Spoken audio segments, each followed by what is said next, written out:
या भारतीय जनता पार्टीचा कुत्रा आहे, यांना देवेंद्र फडणवीसचा पाठिंबा आहे। तुम्ही पाहिल्यानंतर मिरावडला आल्यानंतर तो नरेंद्र मेहता, त्यालाही मराठी माणसांचं वावडं आहे, अशा लोकांच्या ऑफिसला गेलेला, म्हणजे यात त्यांची युती आहे।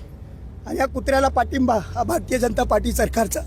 माझं एवढंच सांगणं आहे परत एकदा की सन्माननीय राजसाहेबांवर एकही भाषेत टीका करू नको आणि मराठी भाषेला दुय्यम स्थान देऊ नको। परिवहन मंत्र्यांनी घेतलेला जो निर्णय, या निर्णयाला मनसे कोणत्या नजरेने बघतायत? महाराष्ट्र नवनिर्माण सेनेचा 100% पाठिंबा आहे।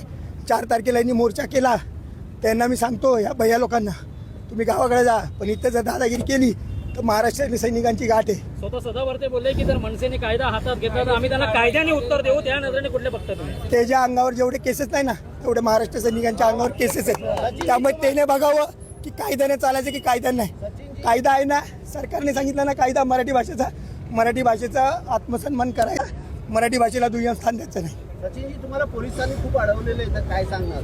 काय भारतीय जनता पार्टीचं सरकार आहे ना, हे गृह विभाग पण त्या देवेंद्र फडणवीसकडेच आहे, त्यामुळे हे कसं आहे ते तिकडून आम्हाला शिवीगाळ करायचा प्रयत्न करत होते, पण त्यांना दाखवलं महाराष्ट्र सैनिक 5 महाराष्ट्र सैनिक होते, या 5 महाराष्ट्र सैनिकांनी दाखवलं त्याला की काही